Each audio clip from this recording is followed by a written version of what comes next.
Welcome to Real World Peaceful Parenting, a podcast for parents that are tired of yelling, threatening, and punishing their kids. Join mom and master certified parent coach Lisa Smith as she gives you actionable, step-by-step strategies that'll help you transform your household from chaos to cooperation. Let's dive in. Hey there, welcome to today's episode. Let me tell you, I could not be more excited to bring you today's topic on strong-willed kids. Now, being a strong-willed person might have some very specific traits or adjectives associated with a strong-willed person. They're sometimes called headstrong, confident, stubborn, bossy, assertive, independent, and demanding. You feel me? A strong-willed person can also solve problems on their own and speak up for themselves, and they love challenges. My 16-year-old son epitomizes this 100%. Since he was born, we have called him a full contact sport, and he is the reason why I am a parent coach today and have this podcast. He is my greatest teacher, and in today's episode, Malcolm generously gives us a front row seat into the mind, the actions, the attitude, and the approach of a strong-willed kid. I hope you enjoy listening to this as much as I enjoyed interviewing him. The goal today is to inspire you, especially if you have a strong-willed kid. The goal is to give you hope, and who knows, you might even walk away with a couple tips, tools, or ideas to use with your strong-willed kid or kids. I hope you enjoy the episode. I am so excited to welcome today's guest to our podcast. I can hardly talk without a big, giant smile on my face. I am so excited to welcome my son, Malcolm Smith, as a very special guest to Real World Peaceful Parenting. Welcome, Malcolm. Well, it's great to be here. I'm Malcolm. I'm Lisa's son. I'm 16 years old, and one of my favorite hobbies is basketball. Awesome. So, Malcolm, tell us, what else do you like to do in your spare time? Well, I like to drive, hang out with friends, and play video games. You're a big gamer, yeah? I am a big gamer. I love it. You do really love it. Basketball, gaming, and friends, probably your top three, yeah? Yeah, probably. Hanging out with mom and dad at this phase in your life, not so much. Not really, no. Okay, Malcolm, so here's the big question. Do you consider yourself a strong-willed kid? Yes, I do. Tell us what that's like. Parents really, really, really want to crawl inside the mind of a typical strong-willed kid. So first of all, tell us, how do you define strong-willed kid? And then what's it like being one? Well, I think being a strong-willed kid has something to do with being competitive and always wanting to win. So, like, for example, you always want to argue and win the argument, or you want to do it your way because you think your way is the best. Yeah, I think that thinking about being a strong-willed kid, you want to always defy your parents, and also you just always want to win in everything you do in life. What's that defying your parents about, do you think? For example, like if your parents say, "Oh, go brush your teeth in 5 minutes." Being a strong-willed kid, you'd probably do it in 7 minutes or 10 minutes because you rather have control of the argument over the parent. I always teach parents that strong-willed kids don't like to be forced to comply. Does that sound about right? Exactly. You always want to do it the hard way versus the easy way if your parents suggest it. And be in charge, right? You want to be, I say to parents, the number one thing strong-willed kids want to feel is in control of themselves and their surroundings. Correct. So if I said to you, go brush your teeth now, you just instantly don't want to do it, yeah? Exactly. I don't feel like doing that right now. I tell the story, Malcolm, to parents all the time. You probably heard me say it through the walls, and that your favorite food in the whole world is Oreo cookie ice cream. And if you woke up in the morning and I said, you will have Oreo cookie ice cream for breakfast this morning, you'd be like, no, I'm not. I'm not having it. And you would not have it just because you don't want to be told what to do. Yeah, that's true. It's happened multiple times. It's true. All Yeah. right. So, what does success feel like as a strong willed kid? Well, I think for thinking about small battles, I feel like success is like winning an argument or like, you know, doing well on like a test or something that your parents haven't helped you with. I think a lot of strong-willed kids want to see success on their own and not help externally with other people. And I think like big achievements, like making a team or something, they feel good because, you've worked really hard for them and you've wanted to see this outcome for a very long time, but you haven't really felt like the need to ask for help, so you did it on your own. And because you made that team, it feels a lot better. Mm, yeah. I know for you personally and many strong willed kids, it's really about experiential learning, right? Figuring it out for yourself. Yes. You'd rather, my guess is you'd rather do it yourself and win or do it yourself and lose than have someone help you do it. Exactly. Why does that feel so important? I'm so fascinated with this. I feel like it's just this feeling I get when I am doing it on my own. It feels a lot better. And also, I feel like when you do it on your own, when you achieve that goal, it's like, wow, I really finished that by myself. I didn't need any help. And I think that feels really good for somebody like me. Mm. Do strong-willed kids tend to be friends with more strong-willed kids, or do they tend to attract non-strong-willed kids? What would you say about the majority of your friends? Are they more easygoing? I have a little bit of both. I feel like some of my friends are extremely competitive and very strong-willed. Like I can think of one kid right off the top of my head who's extremely strong-willed, and anything I point out to him always has to argue and always has a say in it, and will always get on my back if I say something stupid or something like that. Mm-hmm. But also, I have friends that are very easygoing and they'll do whatever you want. So I think there's like a balance between having strong-willed friends and non-strong-willed friends. Okay. And let's talk about this for a minute because I will never forget this, Malcolm. I will never in my life forget this. One day I was frustrated about something and we're driving down the road and I'm explaining to you, Malcolm, nobody likes to be arguing all the time and battling. And, nobody likes to be having all this conflict. And you looked at me and you said, Mom, that's where you're wrong. Dad and I are perfectly comfortable with arguing and struggling and battling and having conflict all the time. You're the one that's not comfortable with it. Do you remember this? A little bit, yes. And I was shocked, Malcolm, because as someone, I am someone who doesn't like conflict. I don't look for it. I don't enjoy it. I will work my way through it, but I don't love it. But for you, you don't mind conflict at all, do you?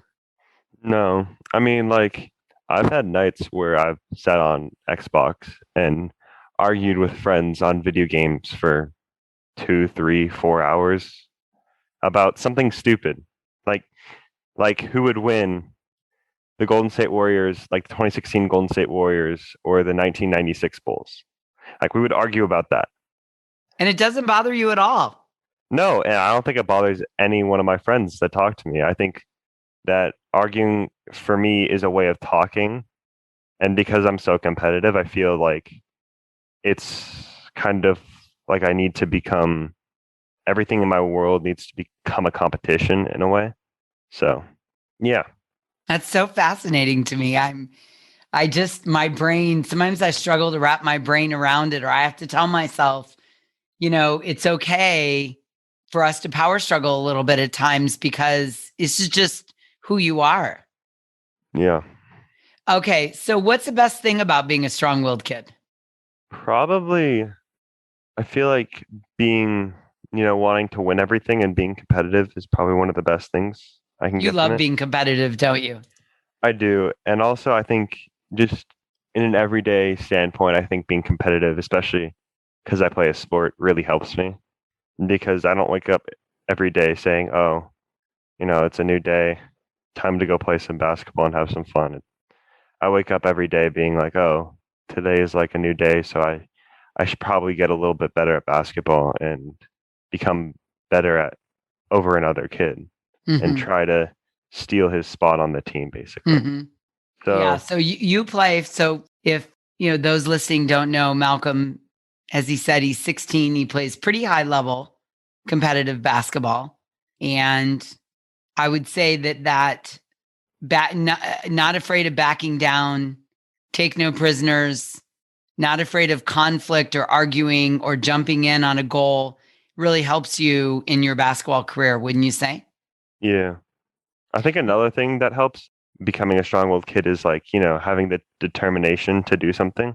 I Hmm. think anyone who's strong-willed, if they put their mind to something, they will achieve it 100%. I Yeah. think if you put to your mind that you will get an A in every single class, but it's not like your parents tell you, you should make this goal. It like you have to decide it yourself. And if you decide that yourself, you will achieve it. By the way, feel free to decide that goal at any point. I, I will. I agree with you. And I think that, strong willed humans change the world, right? You and I both know we talk about this a lot, Steve Jobs, Bill Gates, Michael Phelps, Tom Brady, the GOAT, these are strong willed people that are, another angle of strong willed humans is just incredibly hyper focused, right? Let's talk about this for a moment. You really have the ability when you're interested in something. I think this is another upside of strong-willed kids. I see this a lot in you and in your friends, in your basketball teammates, and in my clients' children, this hyper focus. Talk about this. Like when you're gaming or out on the court, talk about that hyper focus. What is that world like? Yeah, I mean, like if there's something I enjoy, I will focus on it and look at the time and 4 hours will be by and I'll be like, wow, that was quick. And I think that becoming hyper focused is it's really nice to have because like if I'm interested in a school project or something and I really get that hyper focus part, like I will get that project done in half the time I feel like other students will. I mean, Hmm. especially I come home every day and I have very to little like I have little homework when I come home. And that's because at school I'm very focused on finishing that schoolwork and I any chance I get to finish that homework, I do.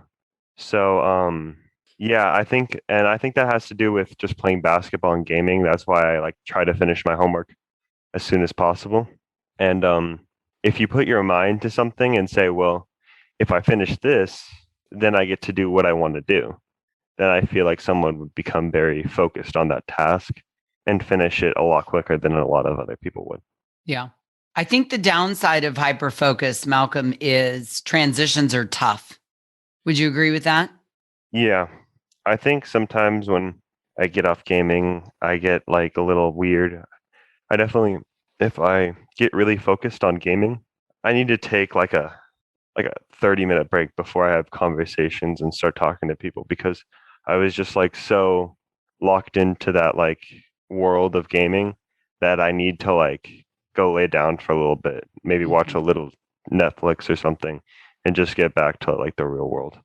I think that's true when you're like at a tournament and playing intense basketball as well. Typically in the drive home, we don't talk. We just listen to music on the way home, and it takes you kind of the whole drive home to come down from that hyper focus. Yeah. I really notice that hyper focus when you're out on the court. Like one of the benefits I see in you is that you can block everything else out, all other distractions, and just focus on whatever you're doing school project, basketball, gaming, running, weightlifting. You have this real keen ability to compartmentalize and block everything else out, including your mother asking you to do things. Yes. When I'm gaming, that is true. All right. So we talked about the best thing about strong-willed, the worst thing. What's it like for you when I talk about this all the time, that strong-willed kids don't like to be backed into a corner, and they don't want to feel like they're forced to submit to someone else's will. So when you feel like someone is forcing you to submit to their will, what is that like for you?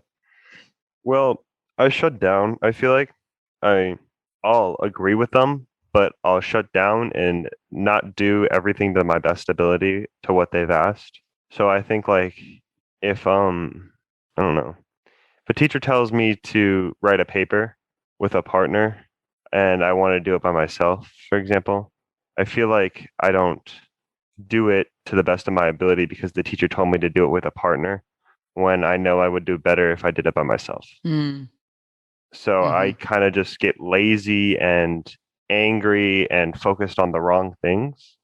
mm, And yeah, I had a coach who used to tell me to, you know, I have to do this, I have to do this. And I kind of shut down during the season when I was playing with him because I knew that he was wrong and that I knew that our team would be better if I played a certain position in a certain style of basketball, but he would keep telling me to play another style, and because he's the coach, I had to listen to him.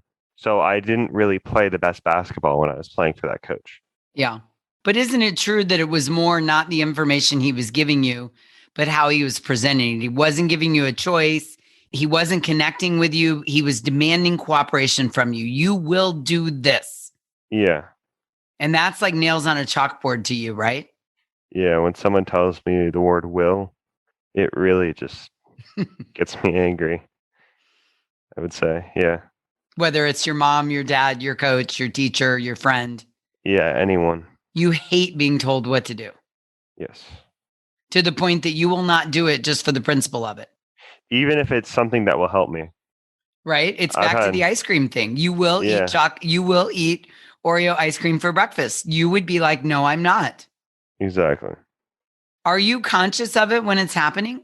Yeah, I get extremely angry and I'm like, well, I don't want to do this. I know this is going to be bad for me, so I'm just not going to do it. And then like so I think I'm like, oh, well, it could be better for me. And then I switch back and I'm like, well, I don't want to give him the satisfaction of knowing that he helped me or something like that. Hmm. It's basically what happens. So it's entering into a power struggle, right? Yes. So what advice do you have for parents if someone is sitting listening to this right now and they're like, wow, it's like, Lisa has my kid she's interviewing. That's exactly how my kid behaves. What advice do you have for the parents to create that connection rather than demanding cooperation? I think a great way to talk to kids about just like doing things and stuff like that is taking them out to lunch or dinner or breakfast and having a conversation with them and like kind of just bringing it up slowly.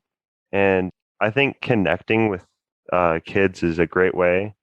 I think that you and we talk daily and like we do, we always ask each other how our day was and everything. And I think if parents would do that on a daily basis with their kids would become more open to suggestions, I Mm. feel.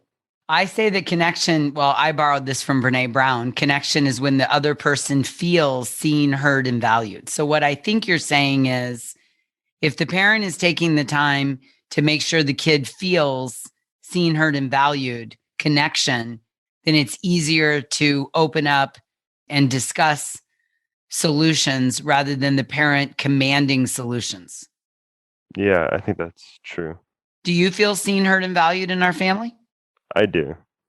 I mean, I talk to you and dad daily. We have dinner once a week together at least, like all sitting around the table having discussions. Obviously, during dinner, we have things we don't talk about, but we still connect with each other. Yes. Yeah, I In think our that, family, we have topics that are off limits at the dinner table, like yes. grades, schoolwork, how hard Malcolm's working at basketball, things that are upsetting. We table those And we really just talk about enjoyable topics at dinner. We have political debates and we talk about the stock market and we talk about the NBA. And then there's always the good old Tom Brady discussion, how great he is. Malcolm never minds hearing about how great his mother thinks Tom Brady is. So we really do work hard at staying connected. I have a friend who says her kids don't always get their way, but they always have a say. And I think, Malcolm, I'd love to hear your thoughts on this. But I think one of the things that your dad and I do really well is we always make sure you have a say in a situation. Yeah, I think so too. I think very rarely do I feel ganged up on like it's you guys versus me. I feel like it's kind of like everyone's got their own opinions and they're all different. So we all have a discussion, and it's not like, well, you and dad have an opinion and I have an opinion. It's always like, well, dad has an opinion, you have an opinion, and I have an opinion, and let's come up with a compromise. Mm-hmm. So you feel pretty heard in our family. I do. What do you think we do well as parents? Well, obviously, I think you guys do great on making us kids feel heard. I think also every parent has experience because, I mean, they've grown up, they've gone through childhood. So I think that a parent has a great way of or has a lot of experience and can share that experience with their kids so they don't go down the same rabbit hole as you do. And yeah, I think that specifically, what do you think your dad does really well? I think that he shares with me a lot of his like thinking and about stocks, about money, about life, about how to manage a company, about the NBA. And I think all of those things I listen to and I always take in because he's a very knowledgeable man. And I listen to him a lot because of it. I like that. What's it like having a mom that's a parent coach? It's interesting. Yeah, I'm curious about this. We haven't talked about this in a long time.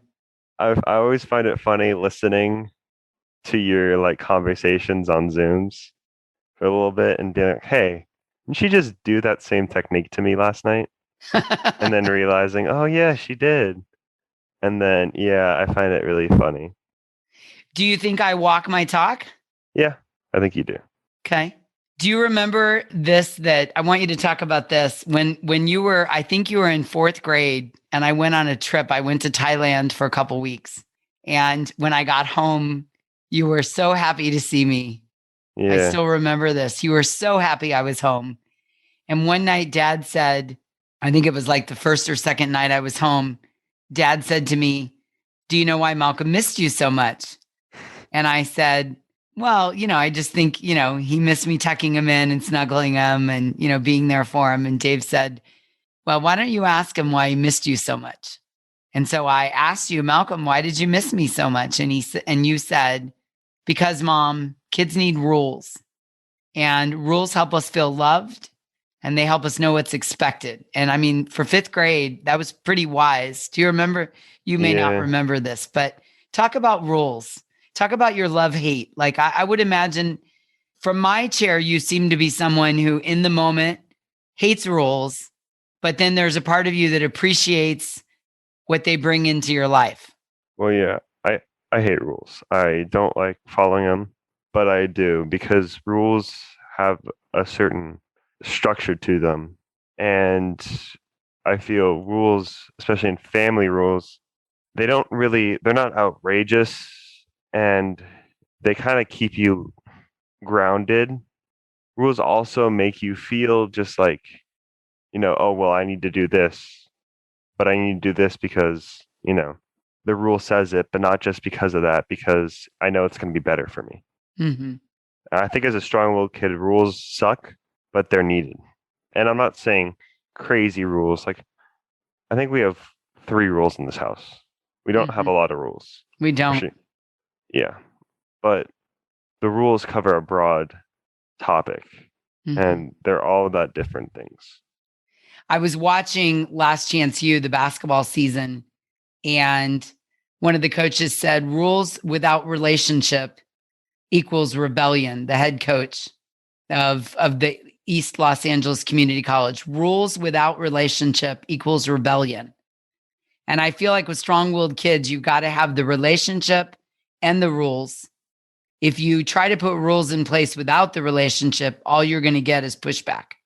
Yeah, I agree with that.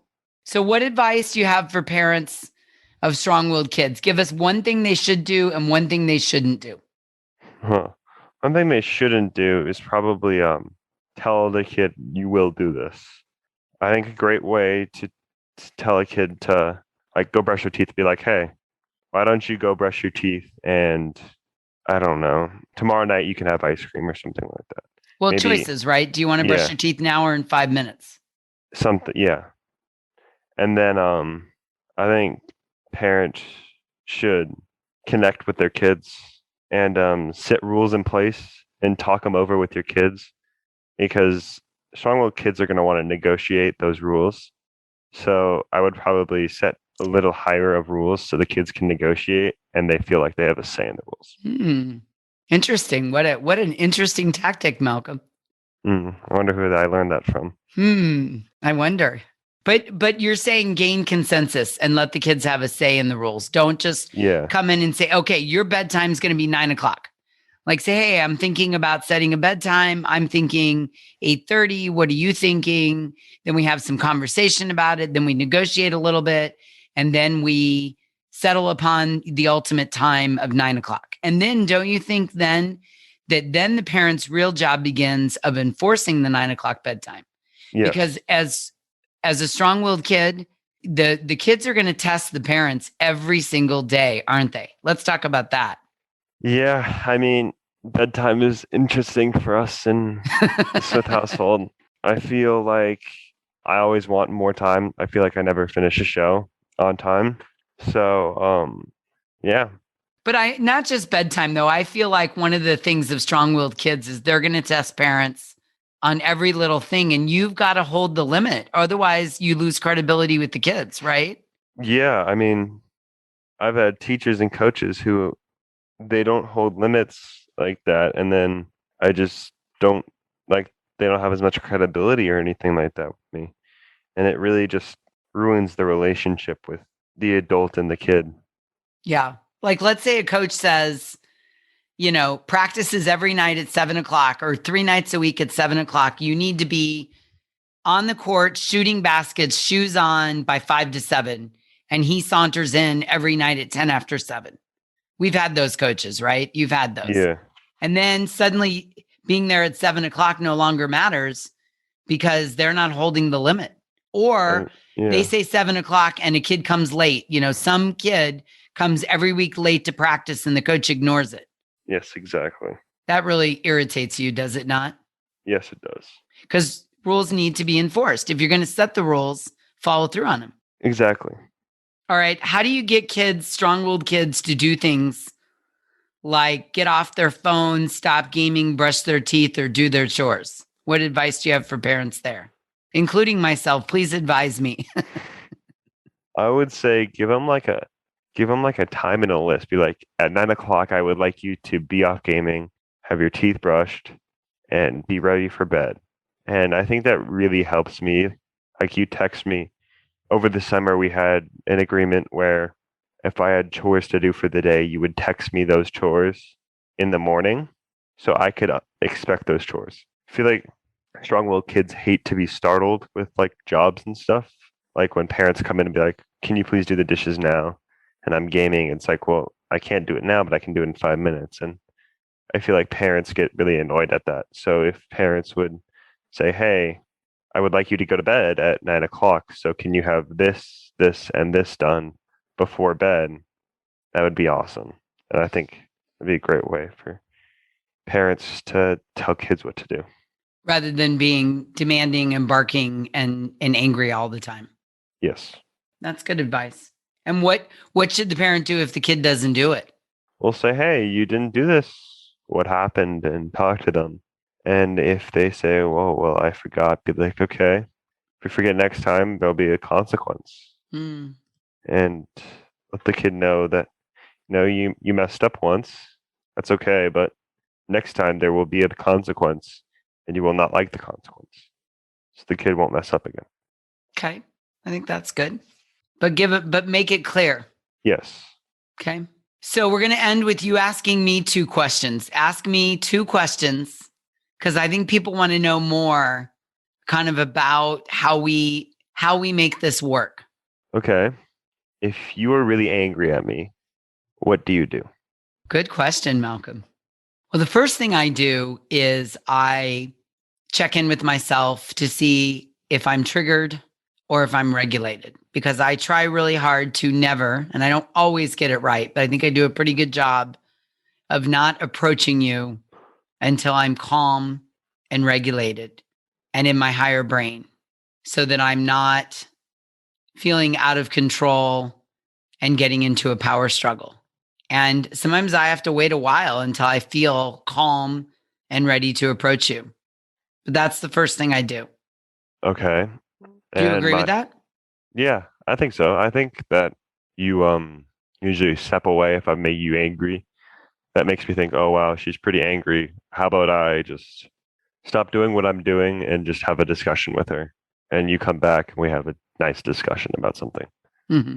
And my second and last question is, what do you think about when you want to set like a regulation on bedtime or something like that? What do you do to kind of negotiate or something like that? Good question. If I want to put a rule in place, the first thing I think about it for a long time. And I think about a couple things. I think about, why do I want to put this rule in place? What's my reasoning? Because I always want to have a good reason. I grew up in a household where, because I said so was the reason most of the time, and it used to irritate me. And what happened is then it would be, well, why? Why? And it's funny, you hardly ever ask that. And I think it's because I never just say because I said so. Like, you're a human being too. And I really feel like you deserve to understand. You may not grasp it, but you deserve to have the reason behind it explained to you. So the first thing I do is I question, why do I want to put this rule in place? And then I ask myself, what family value of ours does it reflect? And then I ask myself, what are all the areas you're going to push back on it? And where is that conversation going to go? And I try to just really think about what are you going to have issue with? And then does it pass the smell test?